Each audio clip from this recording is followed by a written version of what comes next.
আজকে রাতের বেলা আমরা খাবো বিফ বিরিয়ানি। আর এখানে হচ্ছে ভাবি বিফ বিরিয়ানি রান্না করতেছে। তো এখানে মশলা কষিয়ে নিচ্ছে, তারপর হচ্ছে মাংস দিয়ে দিবে।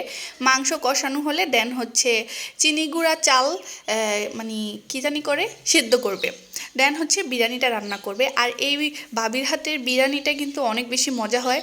তো এটা হচ্ছে একটু মানে পানিটা একটু থাকা অবস্থায় এটা দমে বসিয়ে দেওয়া হয়েছে, তারপর হচ্ছে একটু পরে পানি শুকিয়ে যাবে আর বিরিয়ানি হয়ে যাবে।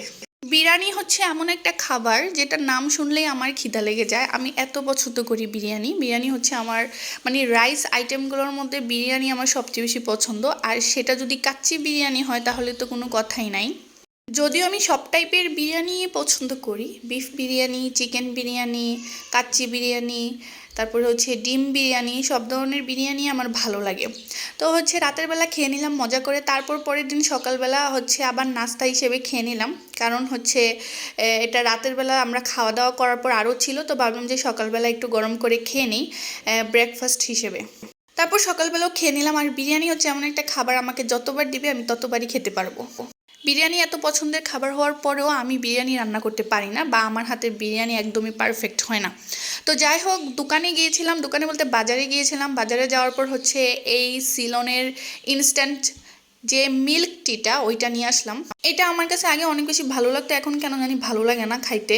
মানে একদমই কেমন জানি লাগে। এর চেয়ে ভালো কফি খাওয়া। এই ইনস্ট্যান্ট মিল্ক টিটা মানে আগে একদম পারফেক্ট ছিল, এখন মনে হচ্ছে কি জানি একটা কম দিয়ে ফেলছে না কি জানি একটা বেশি দিয়ে ফেলছে।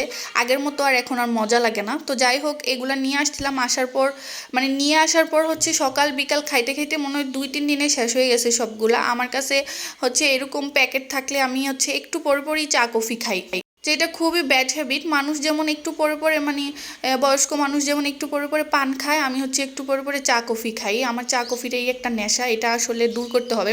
তো যাই হোক, তারপর বিকেলবেলা চলে আসলাম টিউশনিতে। তো স্টুডেন্টদেরকে পড়াচ্ছি।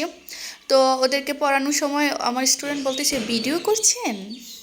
তারপর বললাম যে ইয়েস, ভিডিও করছি। তারপর বাসায় আসলাম। আসার পর সন্ধ্যার দিকে হচ্ছে ভাপা পিঠা বানানো হয়েছে, ভর্তা দিয়ে ভাপা পিঠা খাচ্ছি। মানুষ কীভাবে যে ভর্তা দিয়ে ভাপা পিঠা খায় আমি বুঝি না, আমার কাছে একদমই ভালো লাগে না।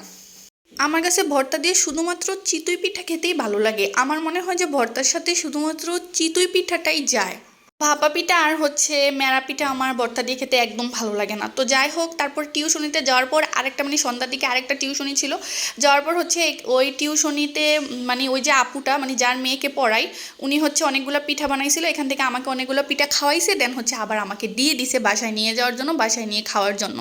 এখানে প্রায় 3-4 রকমের পিঠা ছিল, আর পিঠাগুলো অনেক মজা ছিল। বিশেষ করে এই মেরা পিঠা আর হচ্ছে নারিকেল পুলি পিঠাটা আমার অনেক বেশি ভালো লাগছে। আর মেরার পিঠাটা কিন্তু গুড় দিয়ে আর হচ্ছে নারিকেল দিয়ে বানানো হয়েছিল।